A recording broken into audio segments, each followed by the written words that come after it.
Hello and good morning. My name is Jim Robb. I'm the president of the National Training and Simulation Association. For those who are new to NTSA, who are logged in, NTSA is a nonprofit association dedicated to facilitating dialogue between government and industry and academia, which is what we're going to do today. We work on topics related to the best possible training and simulation education for the warfighters, first responders, and their families. We host a portfolio of 9 events a year, the largest of which is called ITSEC, which is the largest training and simulation gathering in the world. Happens this year in December, so please check it out. Due to COVID, obviously, like many other organizations, we've been forced into a lot of virtual events, but virtual events are the sweet spot for the training and simulation world. So it's something that we embrace and that we should be good at. COVID is highlighting the value of distance learning and a virtual world. So that's kind of a good thing. We are looking at this great experiment as we go through the COVID experience to see, what is good, what's bad, what doesn't work. And we'll talk about some of that today. We do look forward to conditions that will be set eventually where we can get back together in person, and that networking is very valuable to us. But this webinar is designed to fill that gap, and it will happen every month, and I'll go through the schedule at the end. So we're going to have a wonderful panel today, and they're going to give opening remarks, and following those opening remarks, we'll have a question and answer period. I've gotten questions in advance from many of you, and I'll try to get through most of those. And then you can also send questions in real time, which will be forwarded to me in the question box. So I promise the panel we're going to be hard stop at an hour, and we're gonna, if we're done before that, then that's fine. We'll save you a little bit of time.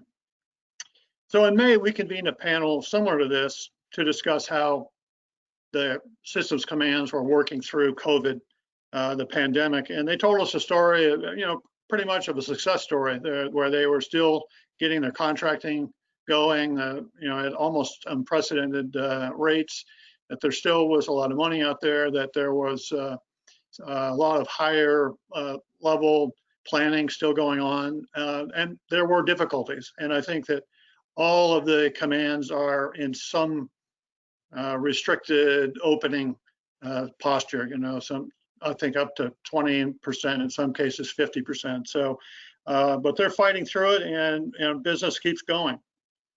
So let me now introduce the panel, and I really appreciate their time, and this is a wonderful panel. The first person I'm going to introduce is Lieutenant Colonel Troy Peterson. He's the product manager for individual training systems at PM Traces. Individual training system supports the individual Marine, crew, and platoon in the familiarity, function, and sustainment of warfighting. And so they work on technologies that teach Marines tactical vehicle driving skills, organic weapons, marksmanship, combat supporting, arms skills, and such. So that's a very important piece of that. Next, I'd like to introduce Colonel John Kurian, who's the U.S. Air Force Senior Materiel Leader for the Chief Simulators Division as part of the Agile Combat Support at AFLCMC. He's in Dayton at Wright-Patt. In his role, he leads 500 plus member team, executes a $5.8 billion portfolio. That's a lot of money, and is responsible for developing and maintaining 60 plus simulators and training systems for 5 major commands. He's only been on the job 5 months, but I'm sure he's picked it up pretty quick. Next, we've got Christina Manol. She's the acting deputy of PO STRI and the G8 Comptroller for the organization. She is responsible for providing resource management oversight and strategic guidance for the PEO's portfolio, consisting of more than 30 program offices and a value, contractual value over $2.8 billion a year. Last, I'd like to introduce Captain Tim Hill. He's USN. He's the commanding officer of Naval Air Warfare Center Training Systems Division, and also is sort of in charge of the Naval Support Activity Orlando. So he sort of owns the base there. He's a fleet carrier aviator has flown the S-3 and the F-18F, test pilot, school graduate, and went back as an instructor, several combat tours, commanded a F-18 squadron, and he's been at NAWCTSD since 2016 and in command since November of 2018. So with that, I will turn the floor over to Colonel Peterson for your opening remarks.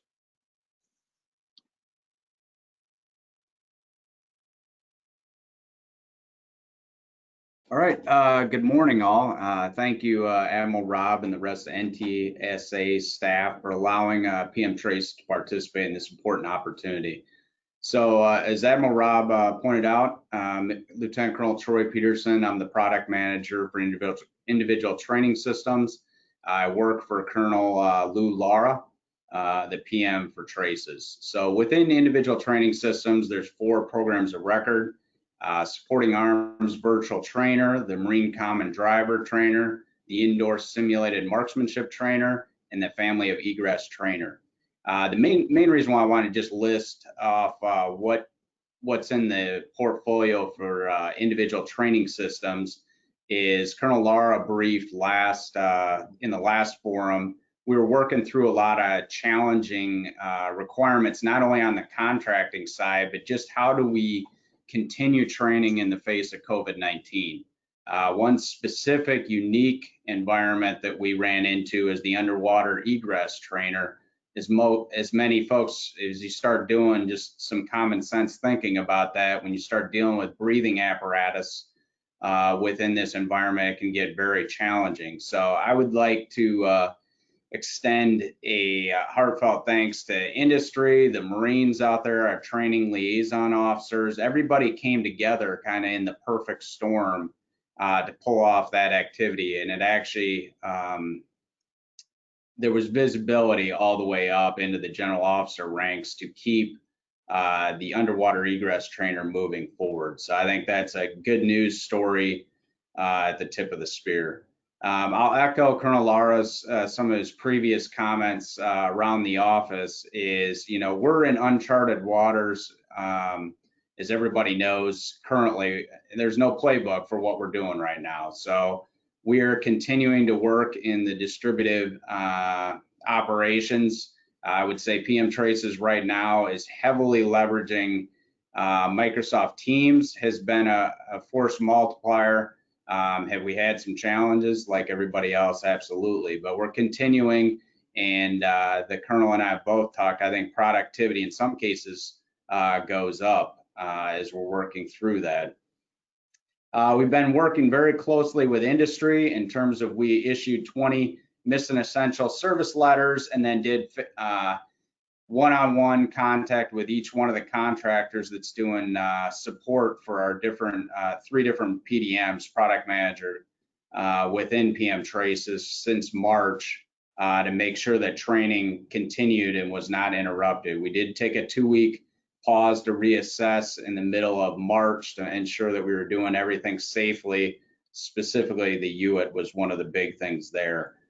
We continue to follow BUMED and CTC guidance to ensure that we're in line with respect to PPE and social distancing. So everything we've been tracking has been moving along very relatively smoothly. And I think the Colonel probably touched on this last time, but part of our success is largely tied. We have training liaison officers that are embedded at each one of the bases and stations, and those are working hand in hand with our industry partners to ensure that we are closely monitoring each one of the unique situations. And then the last thing I'll say is the workforce within PM Traces. We are at 97, 98% telework. So technically, as of now, PM Trace's the leadership team for the most part is within the office, and the rest of the workforce is full-time telework at this point.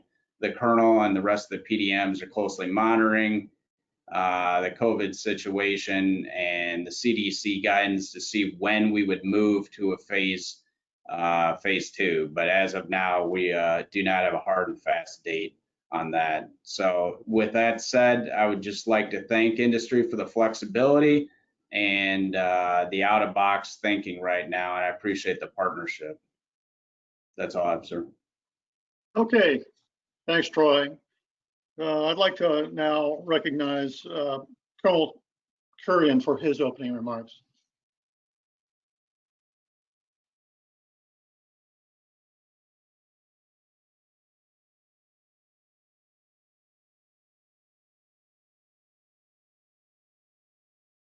I think you're still muted, John. All right, take two. Good morning again, Admiral Robb, and to NTSA. Thank you so much for giving us a platform this morning to share where we are as an organization in the middle of COVID. Just as the Lieutenant Colonel Peterson shared earlier, we're in a very similar posture in terms of telework, with primarily a few of the leadership showing up here to work, and the majority of the workforce still working from home. But in the middle of all that, I think mission's still getting done. Contracts are being awarded. In fact, end of June, we had the SCARS contract that was awarded to industry. So things are certainly moving. Productivity-wise, I think we're still hitting our marks. But I have a wife who's at home teleworking as well. She tells me it takes a lot more effort to get the same thing done in the middle of telework. So I think for my 5 or 10 minutes, I want to quickly share things that I'm observing. As Admiral Robb mentioned, I've been in the seat for about 5 months now. So a lot of my perspective, what I share is what I've seen in those 5 months. And then anything else from where training is going, it's primarily echoing what I hear the lead commands, specifically Air Education Training Command and perhaps Air Combat Command sharing in terms of transformation.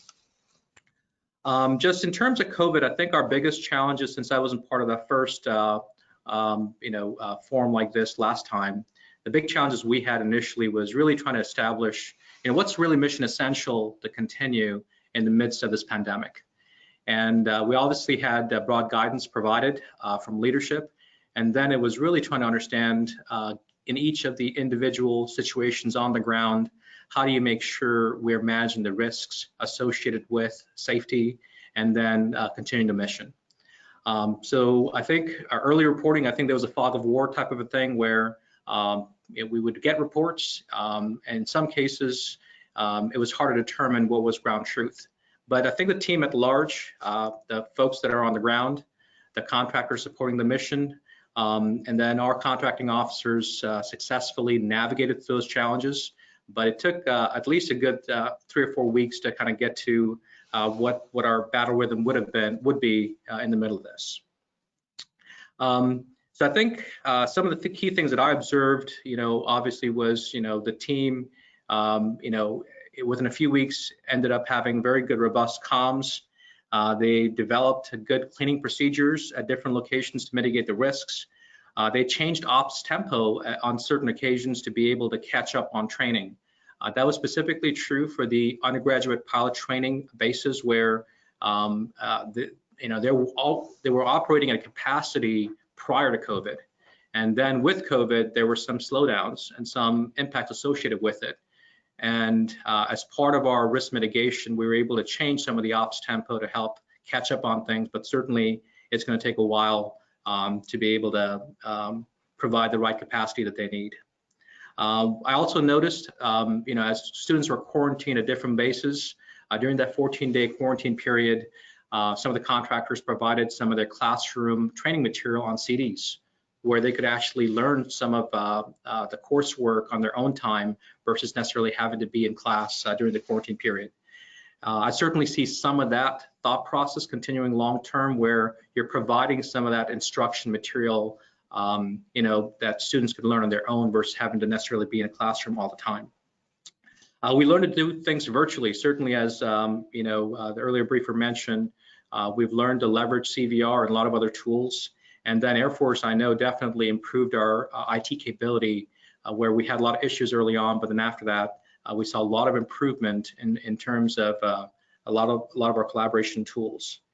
And for a lot of our acquisition-related work, be it government acceptance testing, some of that we learned to do virtually. In other cases, we relied on on-site resources like DCMA to be able to witness the government acceptance testing. And in other cases, we ended up trying to take some risk and push out the schedule in the interest of safety.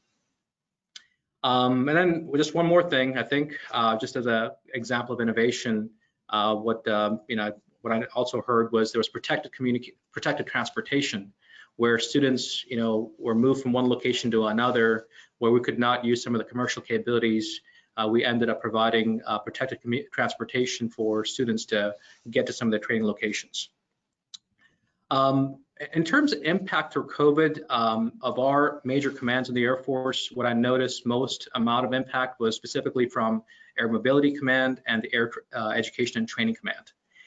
And one example of how they, even though they took impacts for undergraduate pilot training, there were some good news stories where the teams that were working in different locations came together.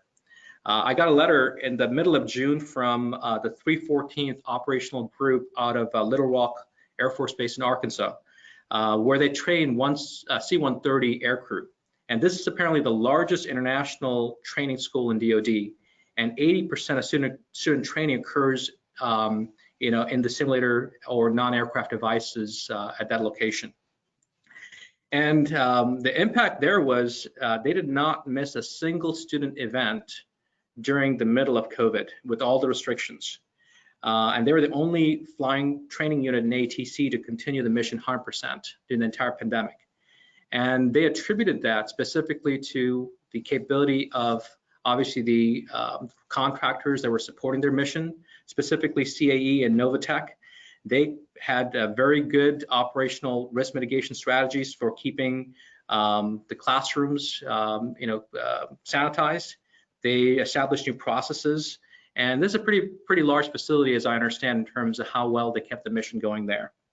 I just highlight that just purely to show as an example of, when there is a crisis, we do have a very talented workforce, broader teammates to be able to surge and provide innovative solutions. And I think a final comment I would say is, in terms of transformation, what I've noticed personally is a lot of the innovative ideas, they were already part of the roadmaps. And then COVID specifically added perhaps a special emphasis to those specific capabilities.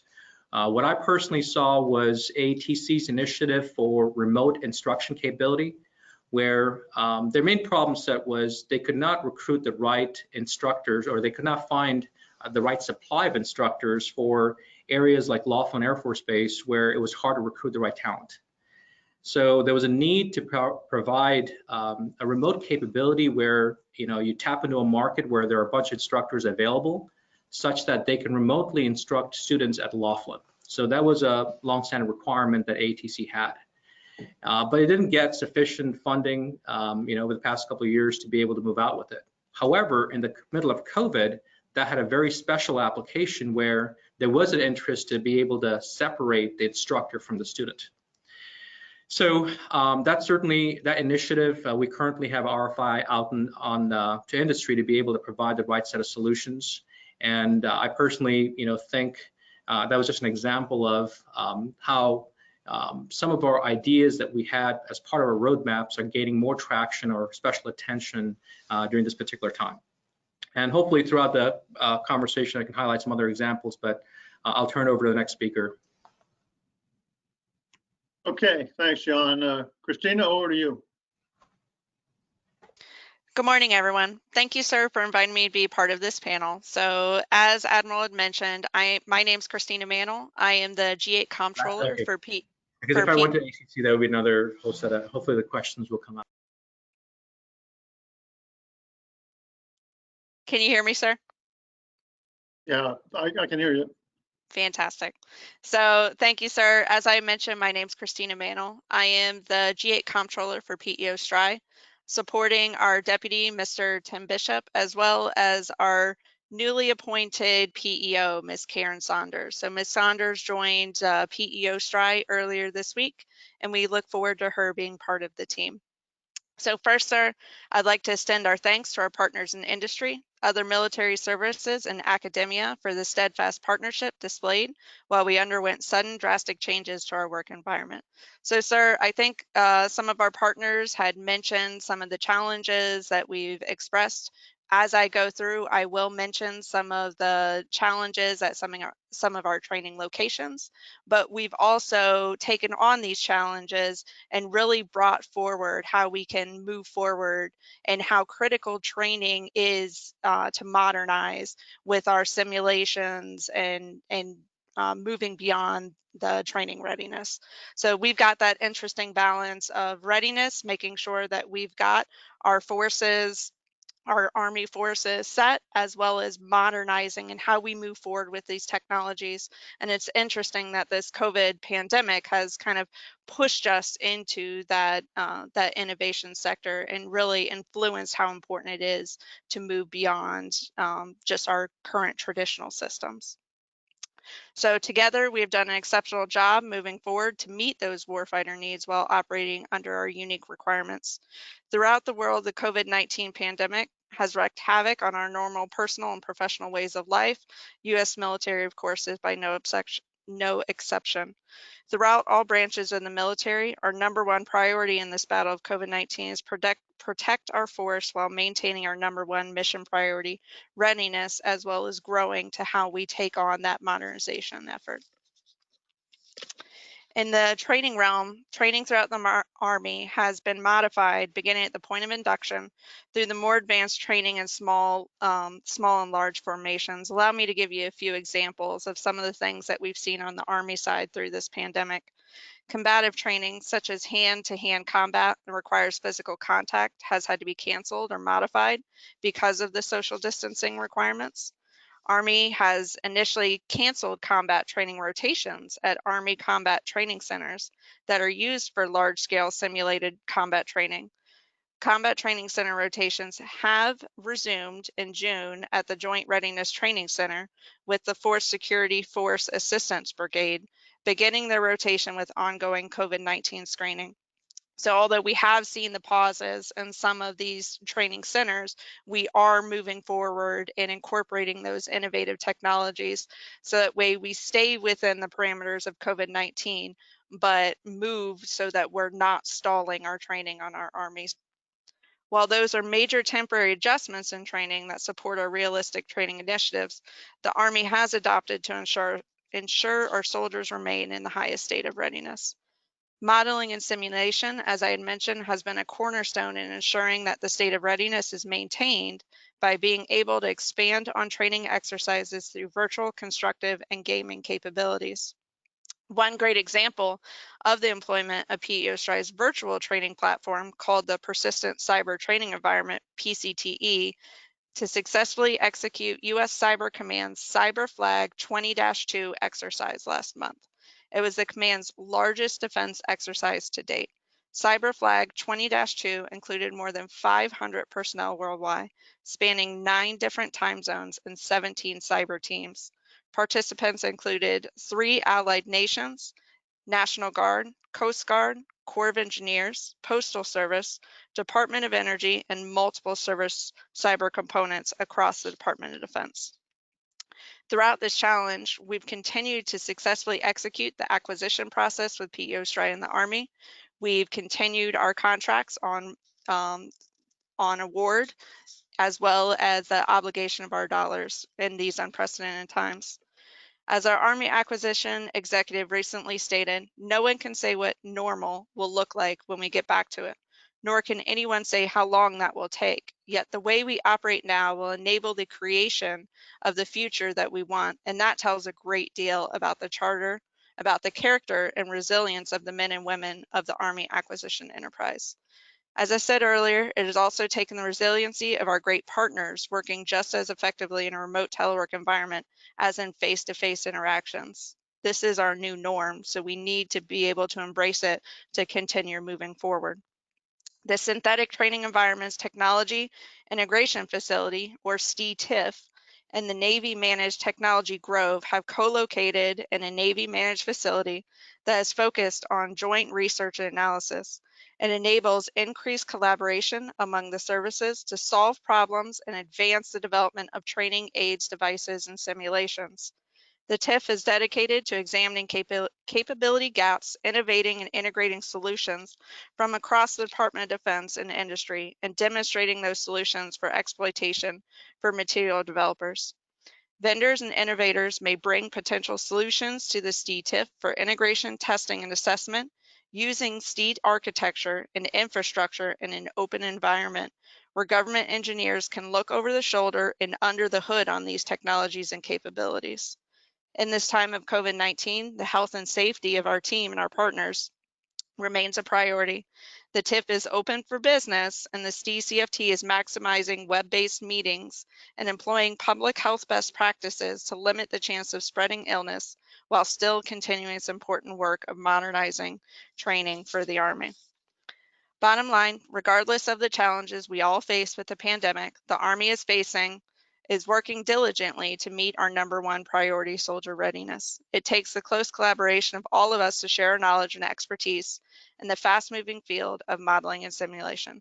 Look forward to further discussing how we can collaboratively best support our warfighter. Back to you, Admiral.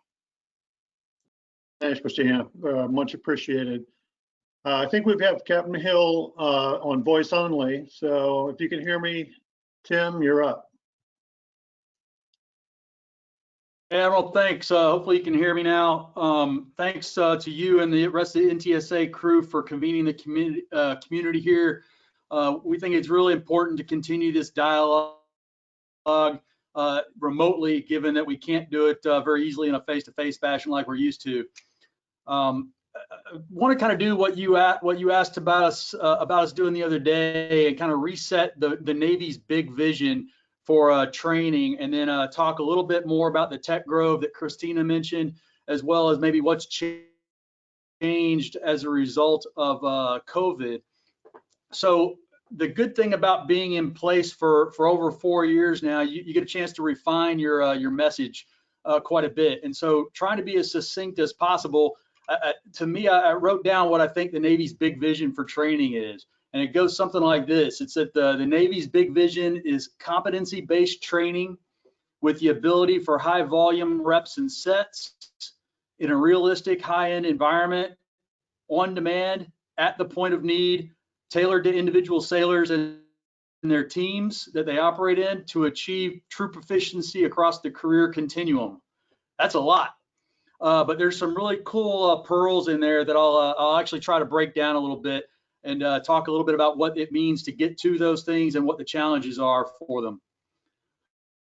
So as it relates to competency-based training proficiency,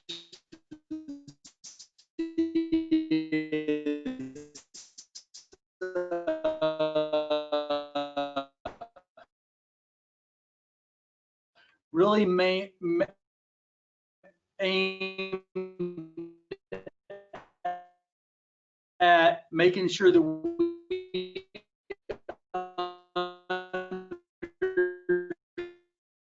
understand the training task and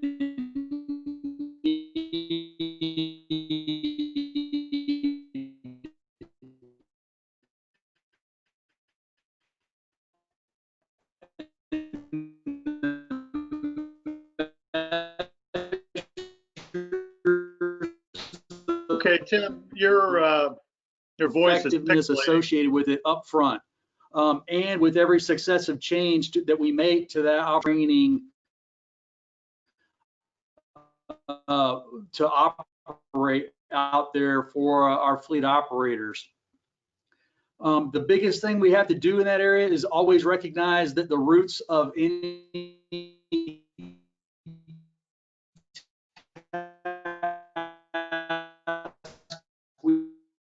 go to train should be in the science of learning, that we need to make sure that we understand that. We bury the, what we like to call the hooks, if you will, for capturing those MOEs into the training system or the training syllabus. The chief challenge to that right now is the fact that we have existing training and training systems out there that don't have that embedded. Just or in a right thing embedded, but no way to harvest. Those people are more prolific than easier to double being the right word to key on there, with a much higher rate of accessibility for our sailors. The chief challenge to that is cybersecurity, especially as it relates to things that we get off the shelf, like those VR headsets or AR headsets or whatnot. And then the necessary infrastructure, i.e. the bandwidth, which might be a little bit of why you're hearing some pixelation in my voice, to support that. If you talk about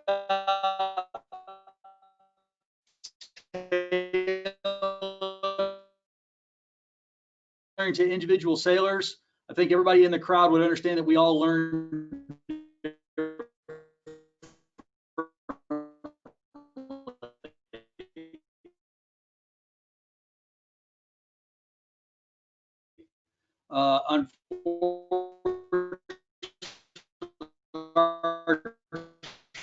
And we're not getting very much of this. Training has mostly been a one size. Why don't we stop for a minute and see if we can get your the technology working on your end.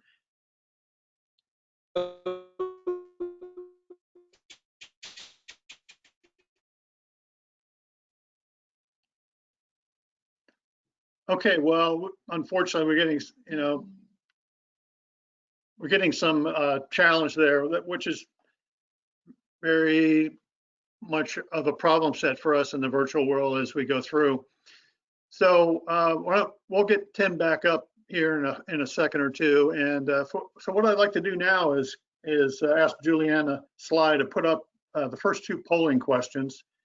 This is for the audiences to respond to. So we're going to do a little engagement. So the first question is, how much of an impact do you think COVID-19 will have on how we develop and execute training in the future? Not much change, a little change, much change, and significant transformational.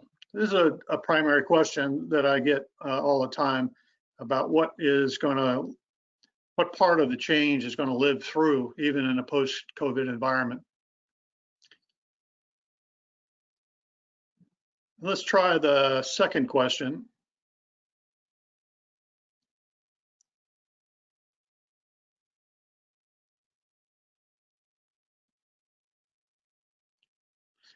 Is your organization working on new approaches to better support the evolving mission training needs in the era of COVID-19? Yes, no, and not sure.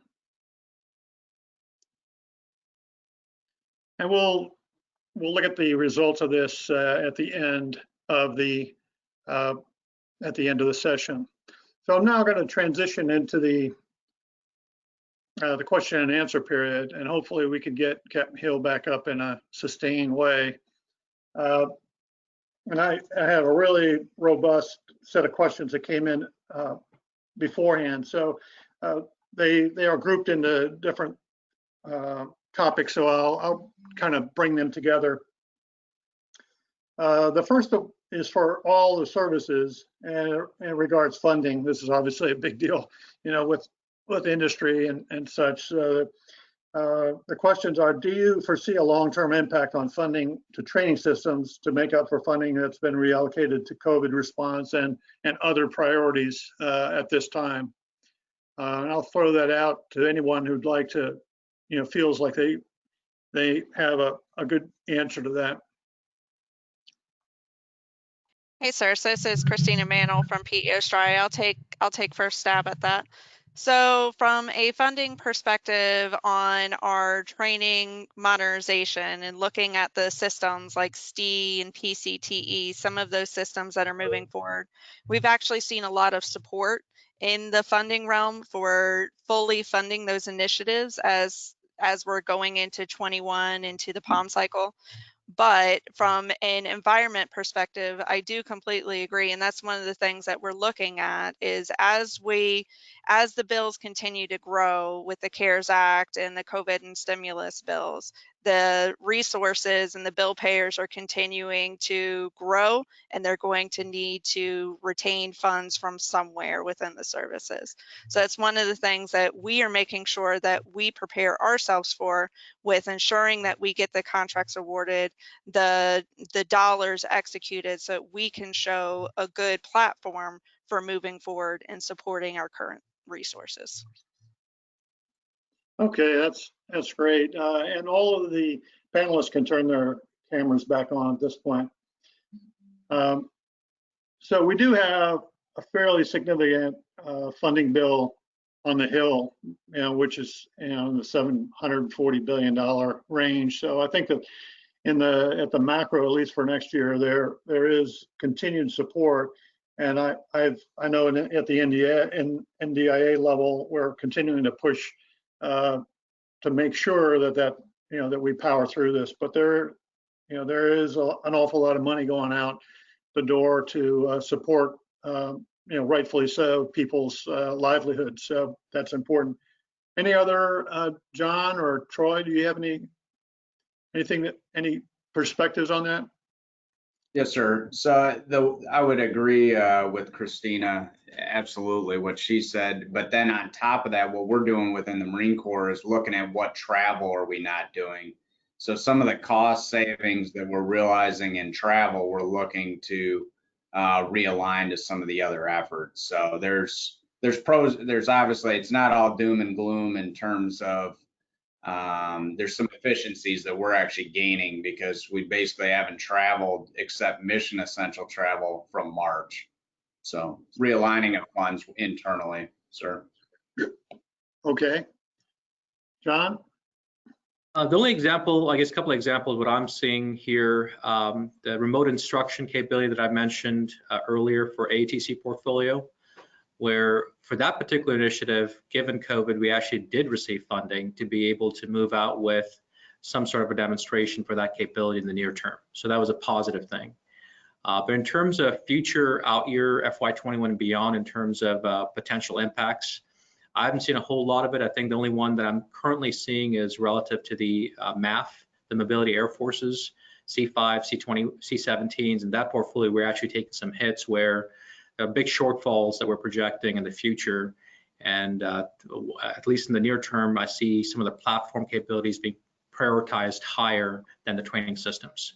So we're working through some of those initiatives and trying to figure out how do we characterize our cyber-related initiatives perhaps as critical to keep our mission going, and what do we take risk. So we're going through that exercise right now for 21. Okay, thanks. That's important. So I have a question from the crowd for this one. I think is going to be for Christina.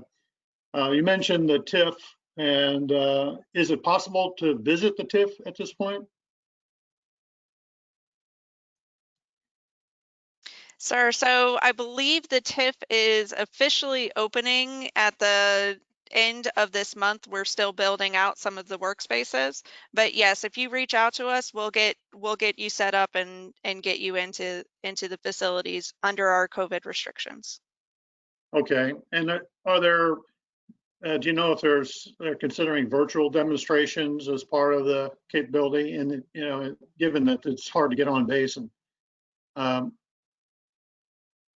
Yes, sir, most definitely. So those are the type of things that we're looking at, is how can we demonstrate our capabilities, some of the technologies that we see coming in, not only to our industry partners and academia, but also to our senior leaders, to ensure that we have those engagements and that we have that defense as we're looking at the funding and moving forward as well. So we are definitely looking at how we leverage those virtual demonstrations.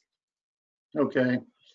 A question about labs. The lab environments, or the questioner says, are important to have, human-to-human contact, or at least collectively getting in a room to talk about problem sets.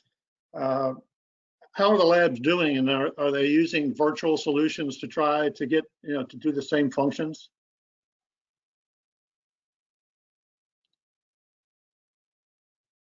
Any takers? So, sir, I can address one of the, back when the pandemic first started, we had a demonstration that we were working on with the STI environment, and we actually brought people back in. We identified a limited set of people that were cleared. They had to cover the stay-at-home quarantine processes, the questionnaires ahead of time to make sure they weren't sick coming in. We also implemented the processes within the building, checked the temperature controls. We had the gloves and the hand sanitizers and all of that in place with the social distancing rules. So we have had success with continued demonstrations, leveraging the social distancing and the COVID quantities, as well as looking at the virtual platforms from the Army side. Okay, Troy, John, are you allowing folks to come on base and see you? For us personally here, I've certainly engaged certain industry visits here on base. We have procedures here as far as wearing a face mask and that type of thing, and cleaning procedures in place. So we've continued with that. In terms of the lab portion of it, I really can't comment on it because Air Force Research Lab is outside my organization. But on a positive note, I guess we did have a summit with all of our major commands to include the labs and LCMC organizations past couple of weeks. So very robust, exchange of ideas in terms of where things are at and where we need to work together on. So that kind of dialogue has been happening, but I'm personally not aware of any demonstrations, et cetera. Troy, any comment? Yes, sir. So the same as Colonel Kurian just mentioned. So we, by exception, I'll say we literally have just the leadership team in the office, and then everything goes through our ops section on a person by person. But I have done vendor engagements in the last couple weeks following the CDC guidelines. Yes, sir. Okay, another question that involves COVID. Is there anything that has been implemented within your commands that has resulted in actually improvements such as productivity, reduced costs, shorter timelines? Any enduring kind of improvements that may be carried forward? I can jump on that, sir.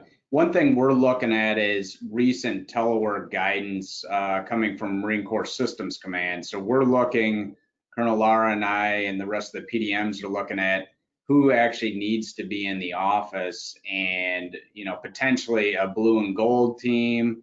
Thinking outside the box, since we've been in telework for the last couple months, if we cut down on the commute, what's the left and right lateral limits within the government team to maximize on efficiency? So we're looking at potentially expanding telework once we get on the other side of COVID-19. Sir. John, Christina, any comment? Yeah, I guess similar to what Troy mentioned earlier.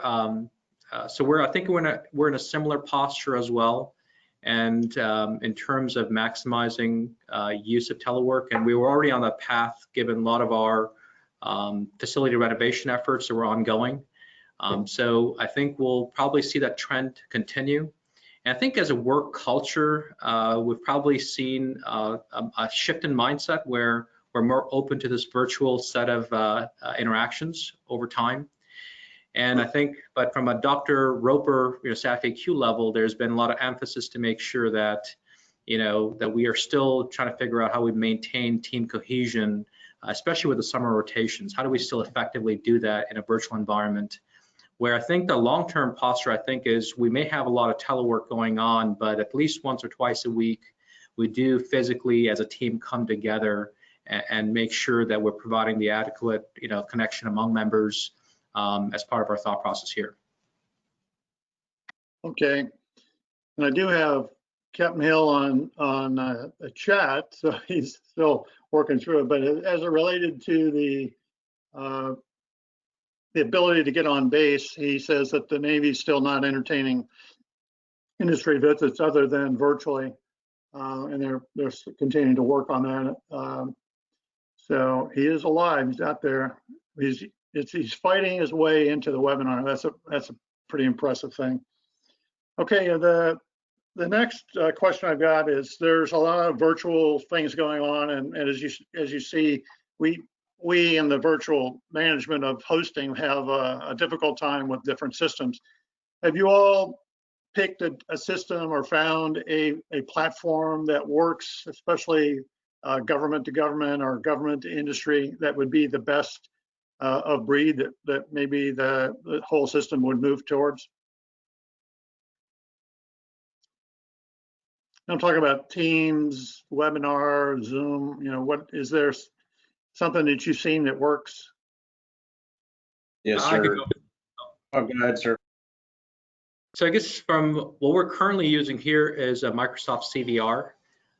That's the tool that we're currently using. I'm not sure whether that's going to change over time or not, but currently that seems to be the standard that leadership at large is using. It seems to be working pretty effectively with a lot of the IT improvements. So that's been our baseline right now. Okay. Troy? Yes, sir. Same thing for the Marine Corps. Apologize for that. So we've had some growing pains with Teams, but that is the way the Marine Corps is going, and we're coming up to speed with Traces on Teams. Christina, do you have any knowledge of that? Yes, sir. So within PEO STRI in the Army, we've heavily leveraged Teams as well. In the beginning, we were working off of some other platforms, but we were having a lot of problems with the bandwidth and getting multiple organizations on at the same time.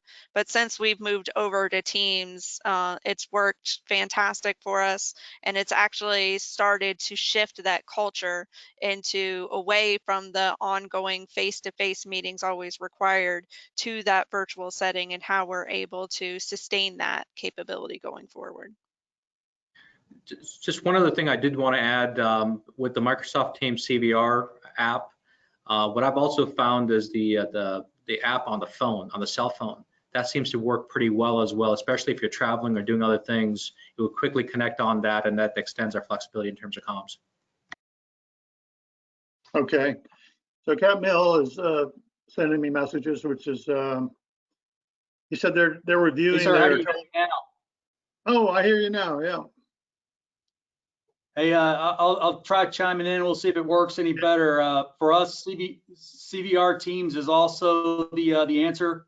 That is scheduled to sunset in December because we're over to Office 365 and the full version of Teams. So we're trying to figure out, but we think that in December, when that shuts off, that we'll move over to Zoom for Government, if that makes sense. Over. Okay.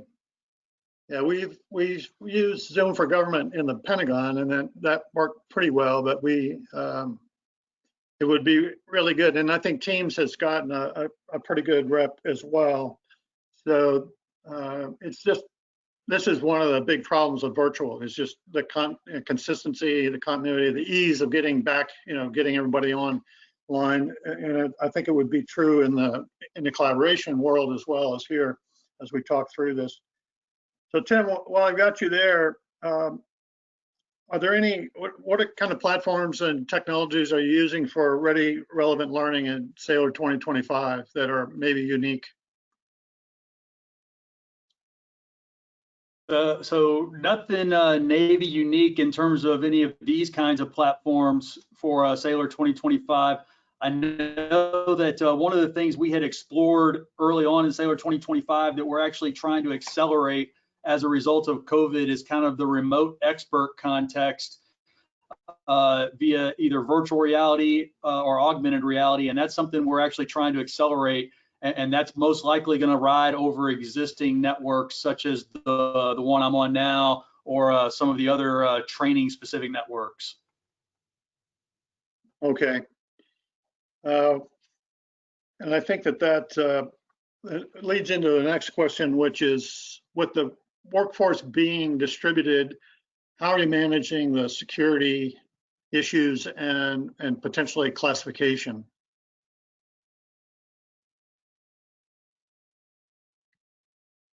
Yeah, the kind of cybersecurity kind of pieces and classification issues. So I heard everybody else kind of mention numbers that were very close to, if not at 100% for telework.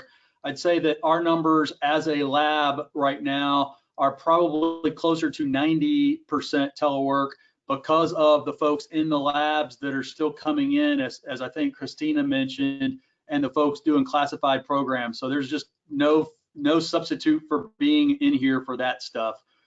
Some of the labs have some remote connections, but certainly the classified work does not. And then so you get into then the next layer of that, which is then how do you secure that stuff? And we have, you know, separate networks for all that, as most people know. The other part, and part of the reason why CVR will go away for us, at least for the Navy in December, is that we're moving to a more cyber secure version of Teams at that time, so that we can do more of our what most people know is for official use only kind of work, recently changed to critical and classified information on that network or on that tool than we can today. Okay. Well, that leads into this idea of cybersecurity, and to the degree that the interim authority kind of program is sort of the antibody of distributed training. Do any of you see any progress there with working to get either the rules relaxed to some degree or bringing technologies in to help the distributed training actually execute? Might have something to do with the SCARS thing you're talking about, John. Right, so I think the SCARS effort, as I mentioned earlier, just was recently awarded on the 26th of June to L3.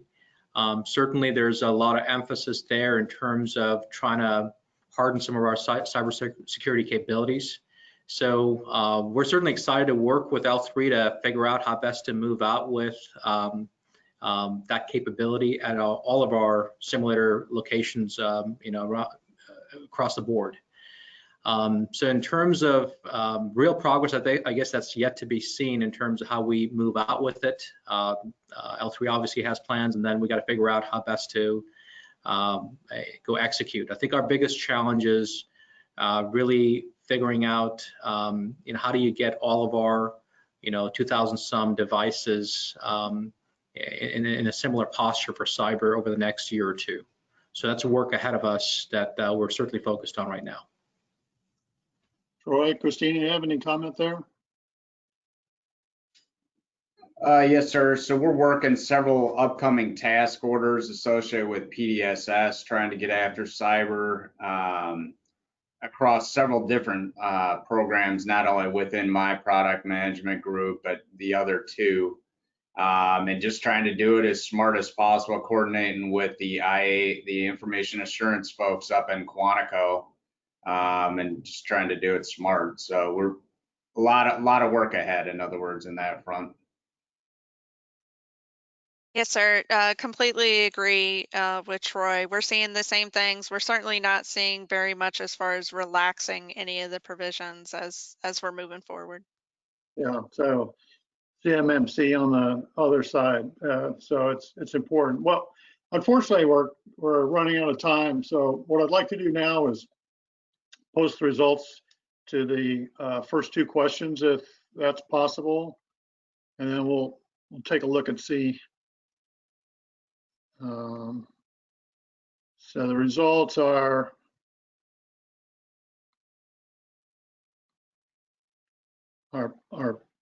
shown there. Significant transformational change, 36%. Many changes at 55% on the way we develop. How about the next question?